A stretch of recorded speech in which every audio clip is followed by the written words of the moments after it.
नमो तस् भगवतो अरहतो सम्मा संबुद्धस्स। नमो तस् भगवतो अरहतो सम्मा संबुद्धस्स। नमो तस् भगवतो अरहतो सम्मा संबुद्धस्स। भगवान अरहत सम्यक संबुद्धाला त्रिवार वंदन। भगवान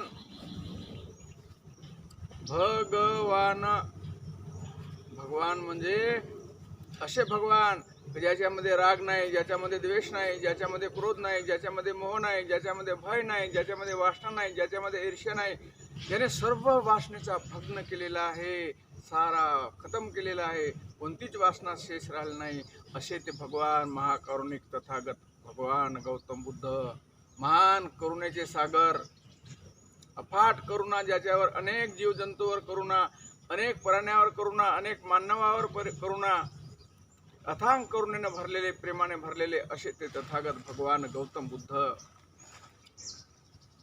त्यांनी असा काढलेला सद्धम्म की जो परिपूर्ण सत्य आहे, परिपूर्ण सुंदर आहे, ज्याच्यामध्ये कोणत्याच प्रकारची शेष बाकी काही राहिलेलं नाही, असा निसर्गाचा नियम, कुदरतचा कानून आणि विश्वाचा विधान जसा असेल असा हा धम्म, आणि प्रत्येक माणसावर, प्रत्येक माणसाच्या जीवनावर सारखा चालणारा, सारखा लागू होणारा हा धम्म। हिंदू नाही, मुस्लिम नाही, शीख नाही, ईसाई नाही, जैन नाही, पारशी नाही, आणि सर्वाचे जर धम्म वेगवेगळे असते तर मी म्हणतो सर्वाची हवा अलग असती, सर्वाची अग्नी अलग असती, सर्वाचा आकाश अलग असतात, धरती अलग असती, चारही धातू कोणाच्याच अलग नाही, सर्व सारख्या सर्वावर लागू होत असतात।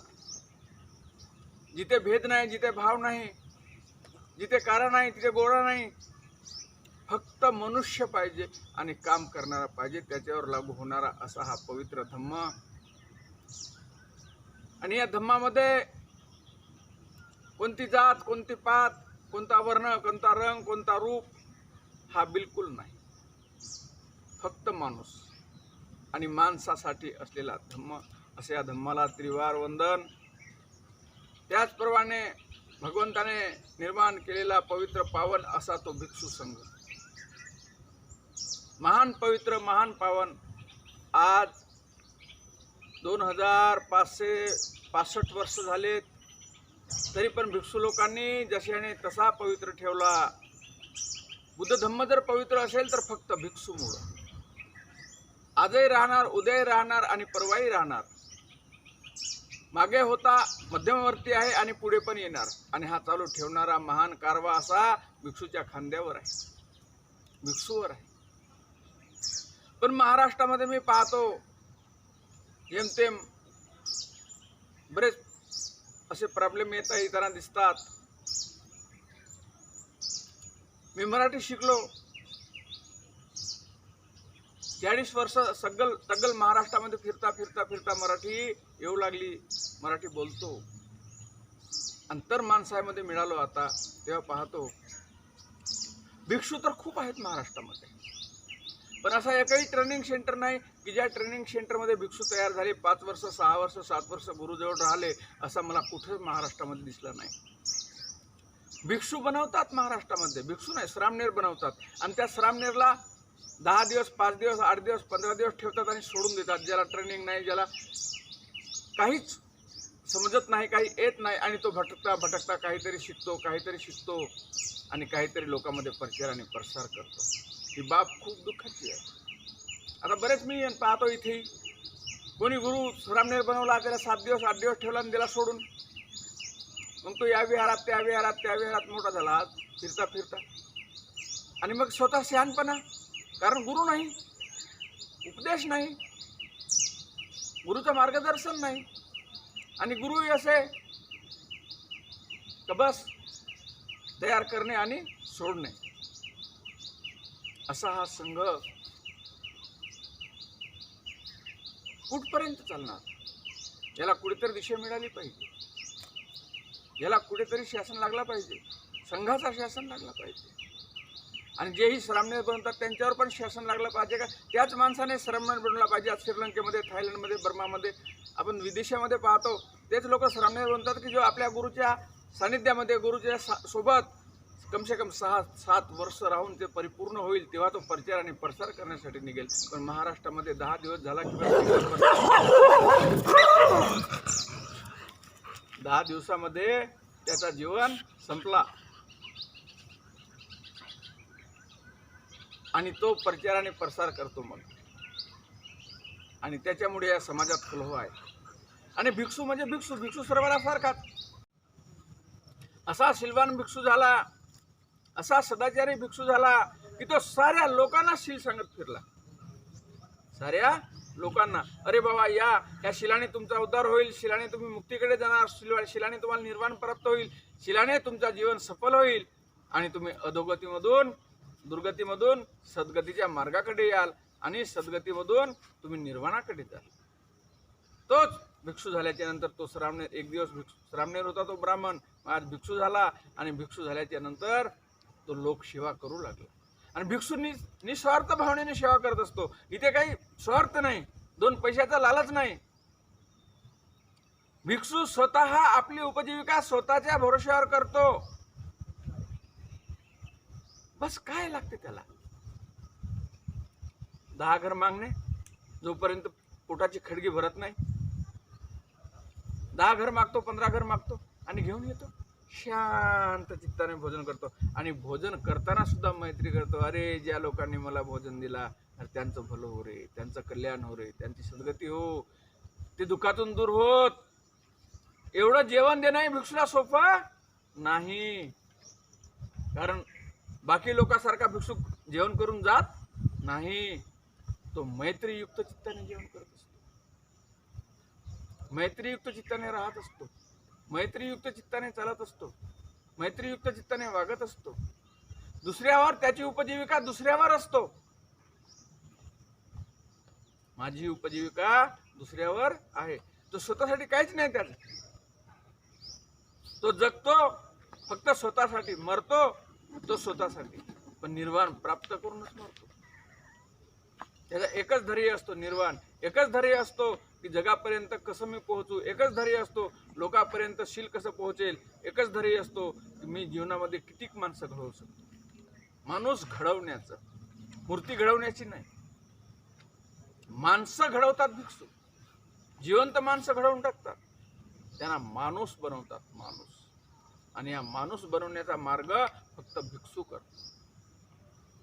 तोच पाहता पाहता 10 वर्ष झाली.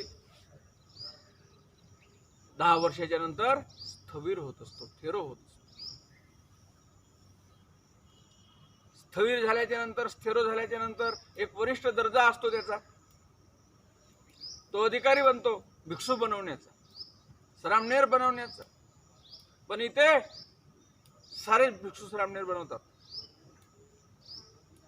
पण वास्तविकता श्रामणेर त्यानेच बनवलं पाहिजे की जो स्थविर आहे, जो स्थविर झालेला आहे, त्याला श्रामणेर बनवण्याचा अधिकार आहे. त्याने श्रामणेर बनवू शकतो. आणि तो श्रामणेर 7-10 वर्ष, 7 वर्ष, 5 वर्ष तरी कमसे कम गुरुजीच्या जवळ राहिलं पाहिजे, शिकलं पाहिजे, सवरलं पाहिजे. त्याने ध्यान शिकलं पाहिजे, ध्यान केलं पाहिजे, शील पालन केलं पाहिजे, शीलाचं जीवन जगलं पाहिजे. धम्म म्हणजे काय, धम्मनीती म्हणजे काय, धम्म समजलं पाहिजे, शिकलं पाहिजे. तेव्हा तो प्रचार आणि प्रसार करण्यासाठी भिक्षू होतो. आणि एक दिवस तोही स्थविर होतो, तोही स्थविर होतो. त्याच्यातून 25 वर्ष निघून गेले. 25 वर्षानंतर तो महास्थविर बनतो, महास्थविर बनतो.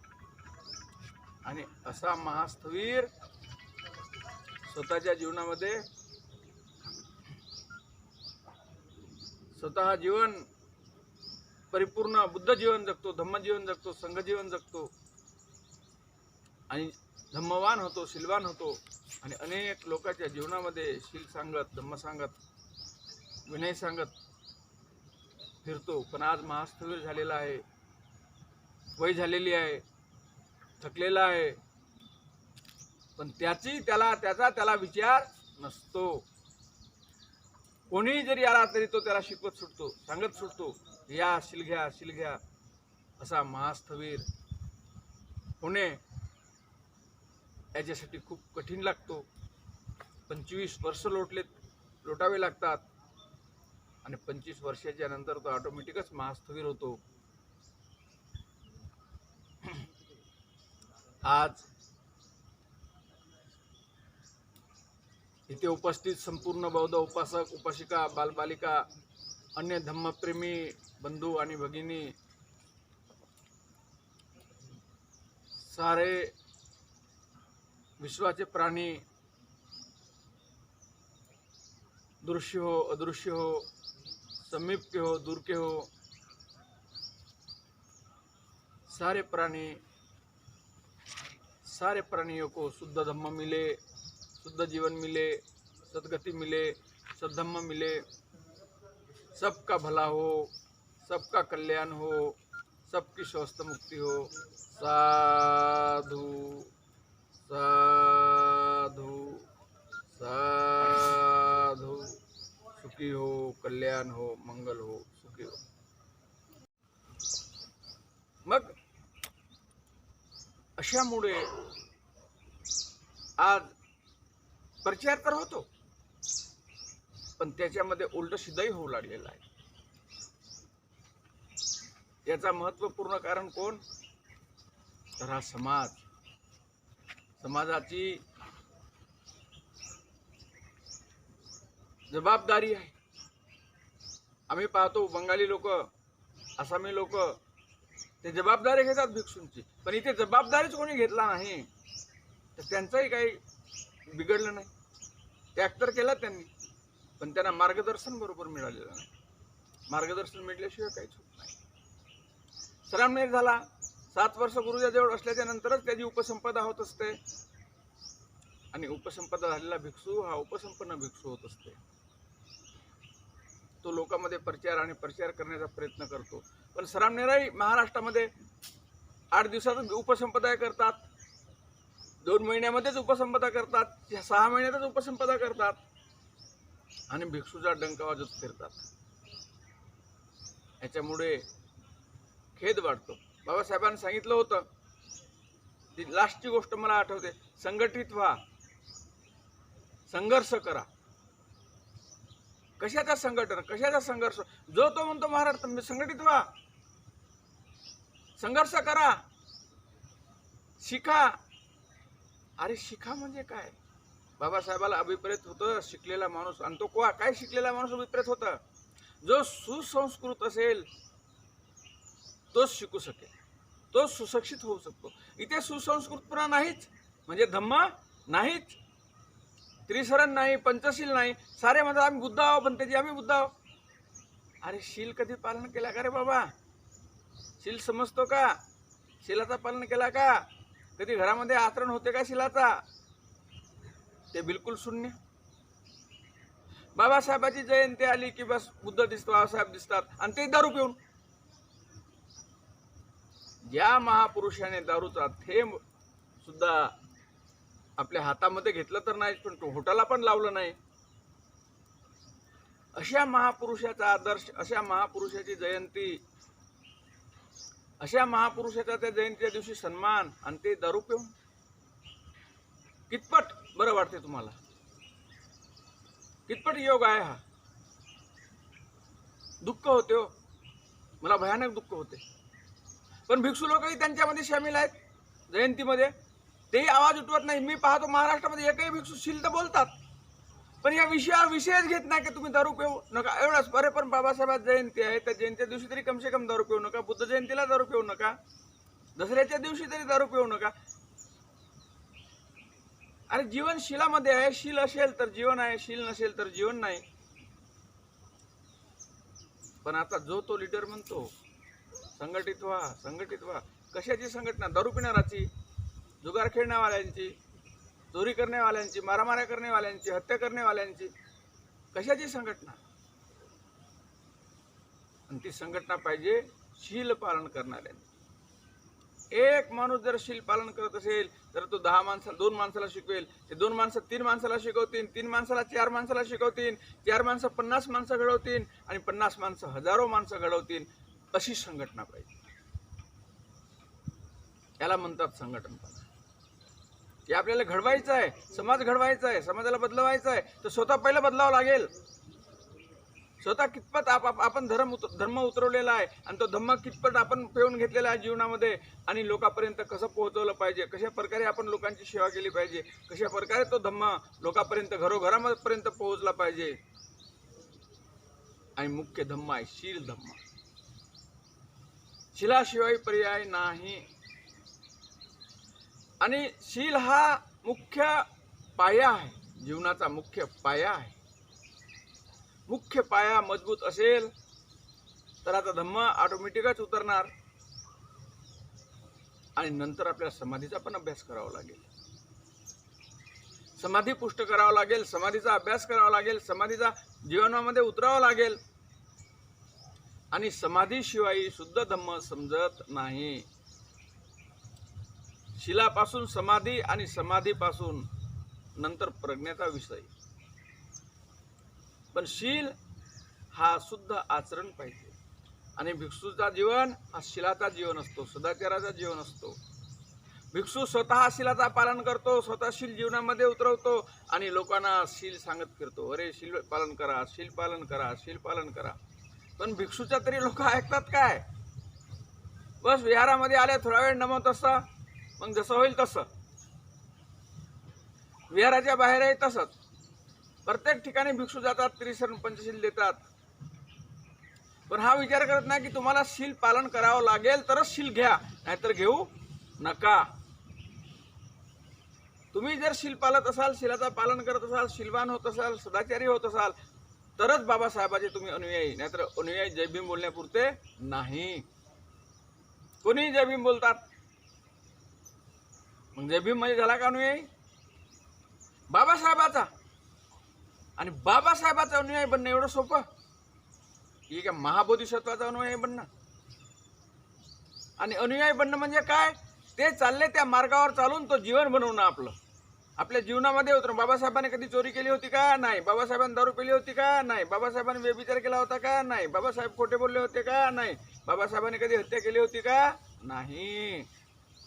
आणि तेच लोकांना शील दिला, तेच शील शिकवलं. सर्वच म्हणतात जय भीम आम बाबासाहेबाचे. माझ्याकडे येतात, बरेच लोक येत असतात विहारामध्ये फुल दारू पिऊन, म्हणते जी आम्ही तुमचेच आहो. हो बरोबर आहे, बरोबर आहे, तुम्ही आमचेच आहात, रिश्तेदार आमचे भिक्षू. काय म्हणावं या समाजांना, काय सांगावं या लोकांना? मला तर काहीच कळत नाही, पण प्रयत्न करत असतो मी. प्रयत्न करणं माझं काम आहे. कारण बाबासाहेबांनी अनघड लोकांना घडवलं, जे घडलेच नव्हते अशा लोकांना बाबासाहेबांनी घडवलं, अनघडित लोकांना घडवलं. बाबासाहेबांनी हिरा दिला आम्हाला, शिलांचा हिरा दिला. शील म्हणजेच हिरा, अनमोल, ज्याचा मोल नाही. हिऱ्याचा तरी मोल होऊ शकतो, पण शिलाचा मोल होऊ शकत नाही. असा अनमोल रत्न. पण आपण विसरून चाललो, या रत्नालाच विसरून चाललो, या अनमोलपणालाच विसरून चाललो, या जीवनालाच विसरून चाललो. तर मनुष्य कसे बनू शकतो? आणि मनुष्य तेव्हा, मनुष्याचा जन्म हा दुसरा जन्म अंडा फोडून होत असतो. पक्ष्याचे जसे 2 जन्म होतात, एक अंड्याच्या रूपात आणि एक अंडा फोडून, अशाच प्रकारे मनुष्याचे पण 2 जन्म, एक अंड्याच्या रूपात आणि एक अंडा फोडून. मग अंडा फोडून कसा जन्म होईल?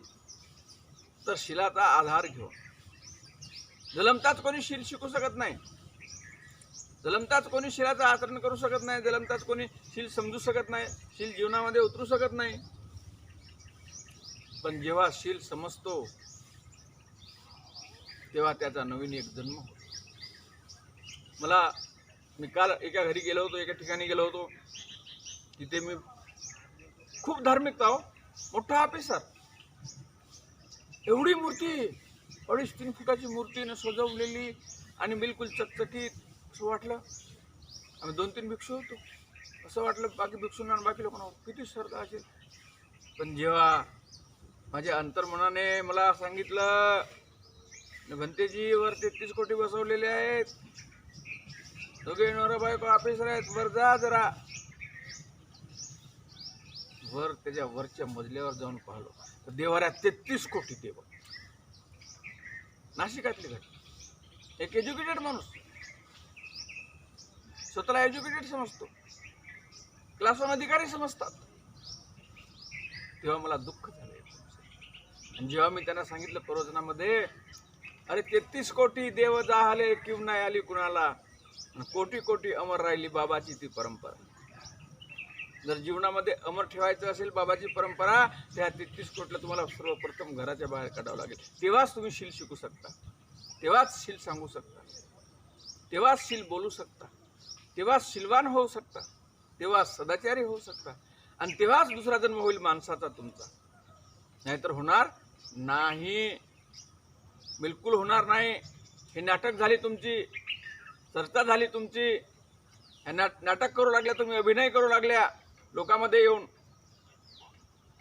30-30 वर्ष 40-40 वर्ष रिटायर होईपर्यंत लोकांमध्येच येत नाही, माणसामध्येच येत नाही, माणसामध्ये राहत नाही, समाजात येत नाही. नंतर समाजामध्ये आम्ही असे, आणि त्यांच्या घरात 33 कोटी भरेल.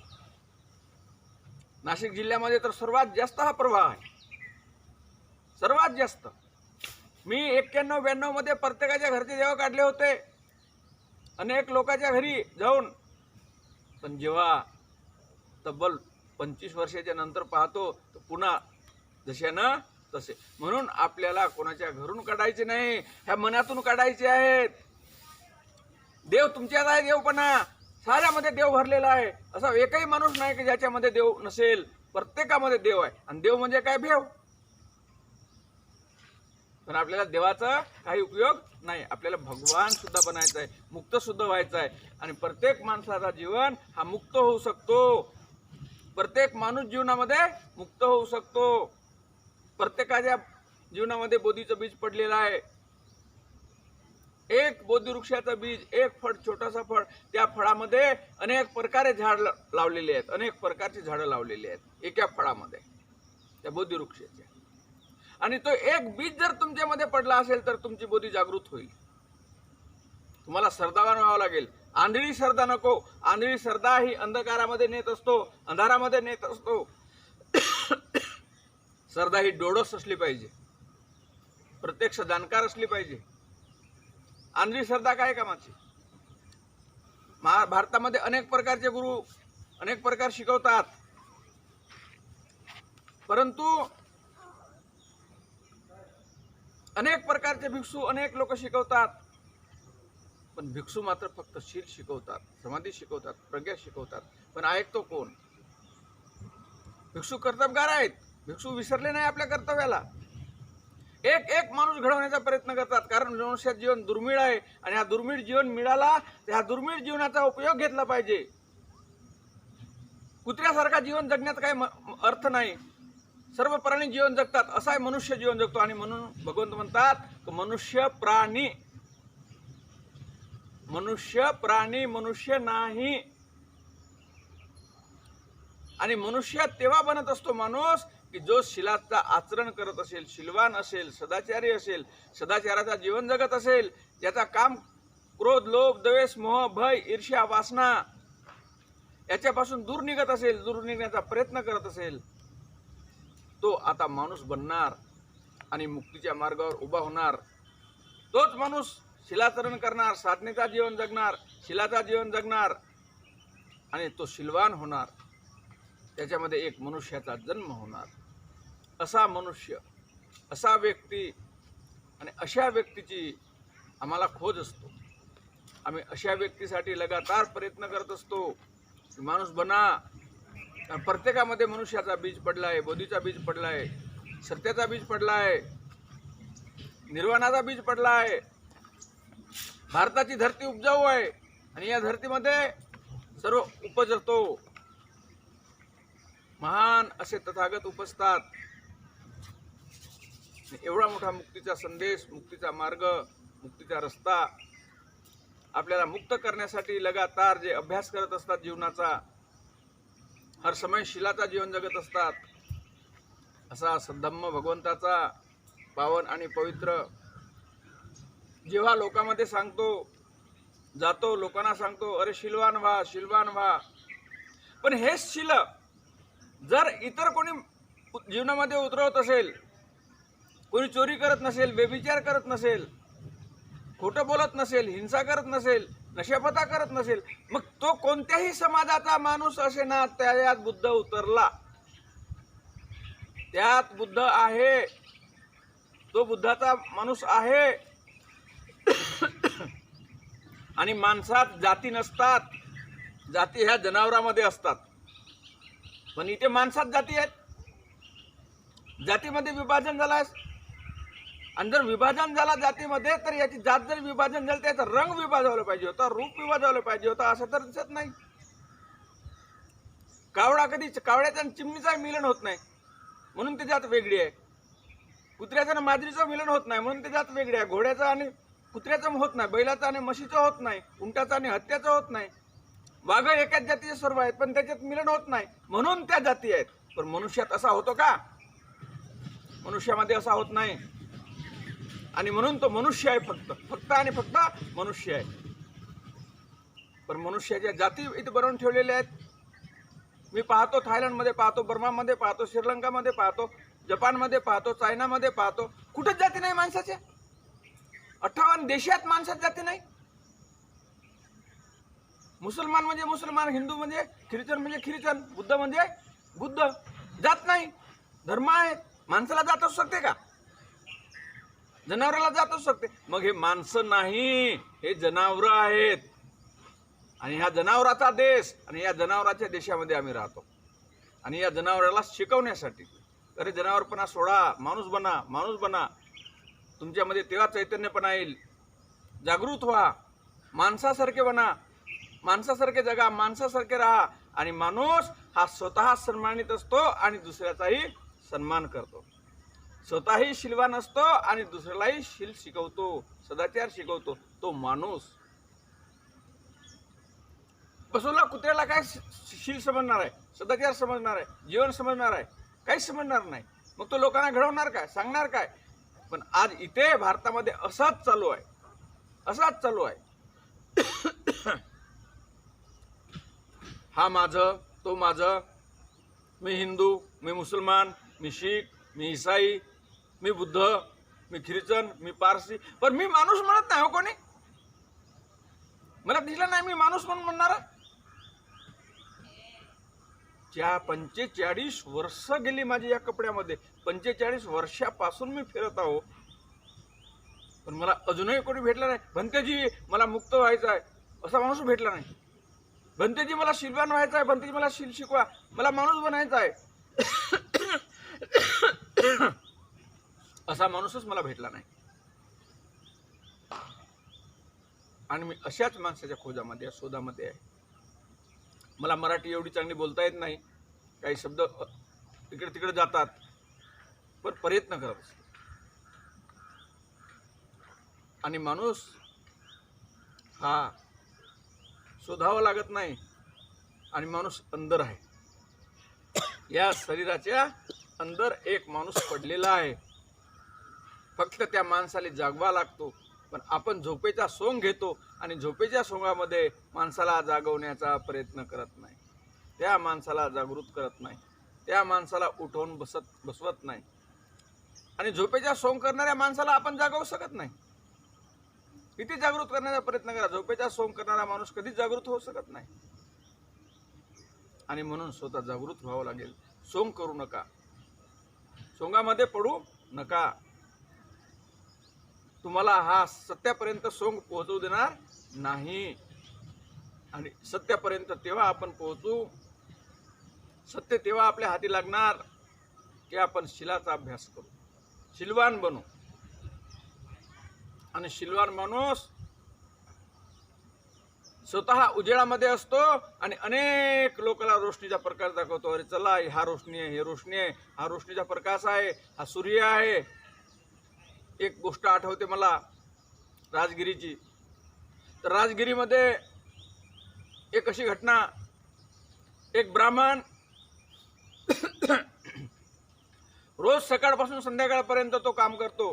संध्याकाळ झाली दिवसभर झोपतो, संध्याकाळ झाली की एक मोठी मशाल जाळतो आणि मोठी मशाल जाळून तो फिरतो गावभर, जागृत व्हा, जागृत व्हा, रोशनी या, रोशनीमध्ये या, रोशनीमध्ये या, प्रकाशामध्ये या. ही गोष्ट भगवंताच्या कानामध्ये जातो आणि भगवंताच्या कानामध्ये ही गोष्ट गेल्याच्या नंतर भगवंत विचार करतात, हा कोण ब्राह्मण आहे? हा स्वतः अंधारात आहे आणि लोकांना काय मशाल दाखवतो. तेव्हा भगवंत जातात त्या ब्राह्मणाकडे एक रात्री आणि म्हणतात, ब्राह्मणा तू काय करू लागलेला आहेस? नाही भगवान, मी लोकांना रोशनी देऊ लागलो, लोकांना जागृत करू लागलो, लोकांना मशाल दाखवू लागला, उठा, जागृत व्हा, उजेडामध्ये या, प्रकाशित व्हा. म्हणजे तुझ्या मागे पाहिलास का फिरून? किती अंधार आहे, किती लोकांना तू जागवलास? जेव्हा मागं फिरून पाहतो, अरे भगवान आतापर्यंत तुम्ही रोशनी देत आलो, मागं तर सर्व अंधारच अंधार आहे. म्हणे ब्राह्मणा, इथे 4 प्रकारची माणसं असतात. एक माणूस अंधारामध्ये रोशनी घेऊन मशाल घेऊन फिरतो, तो अंधारातून अंधाराकडेच जाणारा माणूस समजावा. तो अंधारातून अंधाराकडे वाटचाल करणारा माणूस समजावा. असा माणूस डोळस होऊ शकत नाही. अशा प्रकारचा एक समाज आहे जो अंधारातून अंधारात चाललेला आहे. एक माणूस अंधारातून उजेडात चाललेला आहे. एक माणूस अंधारातून उजेडात चाललेला आहे, रोशनीकडे चाललेला आहे. तो जागृत माणूस समजावा, जागलेला माणूस समजावा. एक माणूस उजेडातून अंधारात चाललेला आहे. मग हे बाबासाहेबाचे माणसं मला दिसून लागले. बाबासाहेबांना सर्वाला अरे उजेडात व्हा, उजेडात व्हा, उजेडात या, उजेडात या, शील दिला, शील दिला, शील दिला, शील धर्म शिकवला, सर्वच काय दिला बाबासाहेबांनी. पण आम्ही लोक काय करत आहोत आता? ते शील विसरलो आणि चाललो अंधारात. जय भीम कशासाठी? दारू पिवासाठी चालले, दारूच्या हॉटेलला जवान जवान पोरं दारू पिऊ लागले आजकाल. मी पाहतो ना नाशिक शहरामध्ये. आणि म्हणते जी आम्ही तुमचेच आहो बरं. हो हो, माझे रिश्तेदार, माझेच धर्माचे, चालले दारू पिऊन. एवढ्या मोठ्या रोशनी दिली हो बाबासाहेबांनी, झकास रोशनीचा उजेडात आणून ठेवलं तुम्हाला, पण तुम्ही चाललेत अजूनही अंधाराकडेच. हा असा प्रकारचा एक समाज, एक माणूस अंधारातून अंधाराकडे जाणारा, अंधारातून अंधाराकडे, उजेडातून अंधाराकडे जाणारा. बाबासाहेबांनी उजेड दिला, रोशनी दिली, शील दिला, पण ते सर्व बाहेर काढून टाकलो आणि अंधारात पुन्हा चालू लागलो. पुन्हा मी पाहतो नाशिक जिल्ह्यामध्ये सारा 33 कोटीच्या मागे आहेत. सारे लोक 33 कोटी. अरे जर एवढी तुमच्या देवाची संख्या तर लोकांची किती होती त्यावेळेस? हा विचार डोक्यामध्ये थोडा येत नाही का तुम्हाला? त्यावेळेस जर देवाची संख्या तुमची 33 कोटी होती तर मनुष्याची किती होती बघा. आणि याची जनगणना कोण केली? आणि कोण्या कोण्या जनगणनेमध्ये लिहून आहे? मग मनुष्याची किती संख्या असली पाहिजे होती? आणि हा माणूस उजेडातून अंधाराकडे जाणारा माणूस, बाबासाहेबाचा माणूस, उजेडात आलेला माणूस पूर्ण अंधारात चालला. बाप कोणी बाबाकडे चालला, कोणी देवीकडे चालला, कोणी देवाकडे चालला, कोणी कुठे कुठे कुठे दर्ग्यात चालला. इथे जवळच माझ्या मागे दर्गा आहे. इथे येतात लोक, वंदन करतात 3 वेळा आणि ते बकरा कापतात मागच्या दर्ग्यात. असे लोक मी पाहिले. इथेच दर्गा आहे. रोज तुम्ही शुक्रवारी या, 2-3 बकऱ्या कापल्या जातात आणि ते पहिले विहारात पाया पडायला. इथे पाया पडतात, म्हणतात आम्हाला शील द्या. आम्ही शिलही देतो, नाही लाजाने शील द्यावं लागते मला. आणि नंतर माहित होतं ते दर्ग्यात ते जेवण आहे ना, ते इकडे येऊन जेवत असतात. सांगा, एका मॅन मध्ये 2 तलवार ठेवू शकता का? आणि एका मॅन मध्ये तुमच्या 2 तलवारा असतील तर रक्षा तुमची होणार नाही आणि त्या मॅनची होणार नाही. एका मॅन मध्ये 2 तलवारी ठेवणारा माणूस हा जिवंत नाही, मुर्द्यासारखा समजावा. आणि तलवार हे माणसाच्या रक्षणासाठी ठेवलेली आहे, पण त्या 2 तलवारी आहेत ना, काढता काढता शत्रू येऊन तुमचे गर्दन कापून जातो. रक्षा तुमचीही नाही आणि त्या तलवार ठेवूनही काही उपयोग नाही. मग एक तलवार ठेवा, शिलाची. शिलवान माणसाची हत्या होत नाही. शिलवान माणसाला कोणी मारू शकत नाही. शिलवान माणसासोबत कोणी दुश्मनी करू शकत नाही. शिलवान माणसासोबत कोणी दगा करू शकत नाही. आणि ज्यानेही शीलवान माणसासोबत दगा करण्याचा प्रयत्न केला ते स्वतःच गेले.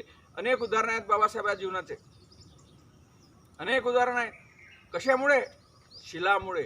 शिले पटटियो नरो सपयो चित्तं पयंच भावयं आतापि विनको भिक्खू सो इमं विजते जटं. एक ब्राह्मण भगवंताजवळ जातो आणि भगवंताला विचारतो, भगवान, तुम्हाला लोक भगवान म्हणतात, मग असा काही व्यक्ती आहेत तुमच्याकडे, असे कोणी आहेत का, असे तुम्ही आहात की जे अंदरच्या जटा आणि बाहेरच्या जटा कापून फेकू शकता?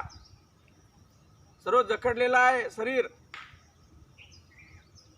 तेव्हा भगवान म्हणतात, ब्राह्मणा, अंतो जटा बाहे जटा जटितं जटं पद्या तंग तंग गौतम पूछे मी इमे ही विजय जटं. भगवंतो विचारतो की तुमच्याकडे ब्राह्मण असा काही मार्ग आहे का तुमच्याकडे, अंदरच्या आणि बाहेरच्या जटा कापणारा? अंतो जटा बाहे जटा, बाहेरचंही दुःख दूर करणारा, अंदरचाही दुःख दूर करणारा, बाहेरचाही रोग दूर करणारा, अंदरचाही रोग दूर करणारा, बाहेरही खुशी देणारा, अंदरही खुशी देणारा, अंतो जटा बाहे जटा. आणि हा शरीर जठाने जखडलेला आहे हो. परिपूर्ण काम, क्रोध, लोभ, द्वेष, मोह, भय, ईर्ष्या, वासना, लालच, सारी वासना. आणि या वासनेत हा शरीर आहे. असा कोणी मार्ग आहे की या मार्गातून बाहेर निघता येईल या जटातून? भगवंता, मी तुम्हाला विचारत आहो. तेव्हा भगवंत म्हणतात, ब्राह्मणा, अंतो जटा बाहे जटा जटितं जटं पद्या तंग तंग गौतम पूछे मी इमे ही विजते जटं. भगवंताचा उत्तर काय येतो? शिले पटटियो नरो संपयो चित्त पय्यंच भावयं. अरे ब्राह्मणा, जो माझ्याकडे असा संघ तयार आहे, असे लोक तयार आहेत की जे शिलाचा पालन करतात, असा माझा अनमोल संघ तयार आहे की जो शिलाचा जीवन जगतो, शील आपल्या जीवनामध्ये उतरवतो आणि दुसऱ्याच्या जीवनामध्ये पण सांगतो. म्हणजे शील धम्म आहे. खूप माझे शिष्य आहेत, खूप माझे भिक्षू आहेत की जे अंदरच्या जटा आणि बाहेरच्या जटा कापलेले आहेत आणि ते शिलाचा आचरण करणारे आहेत. असे शुद्धशील, असे पावनशील, असे पवित्रशील जीवनामध्ये उतरवणारे सुद्धा लोक आहेत.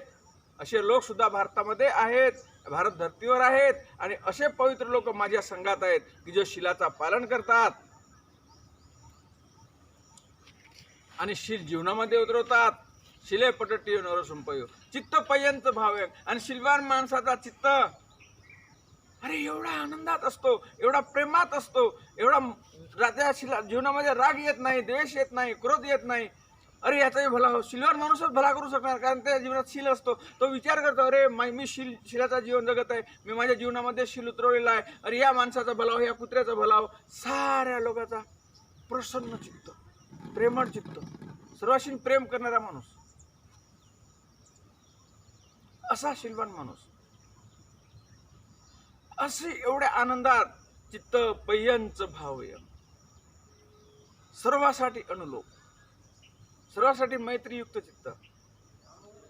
आतापि विनको भिक्को सो इमं विजते जटं. आणि असाच माझा भिक्षू अंदरच्या आणि बाहेरच्या जटा कापलेला आहे. माझा भिक्षू निर्वाणापर्यंत पोहोचलेला आहे. माझा भिक्षू श्रोतापन्न मार्गात आहे. माझा भिक्षू अनागामी मार्गात आहे. माझा भिक्षू अरहत मार्गात आहे. माझा भिक्षू अरहत झालेला आहे, श्रोतापन्न झालेला आहे. माझा भिक्षू सुकृतगामी झालेला आहे. माझा भिक्षू अनागामी झालेला आहे. आणि माझा भिक्षू अरहत झालेला आहे, जीवनात मुक्त झालेला आहे.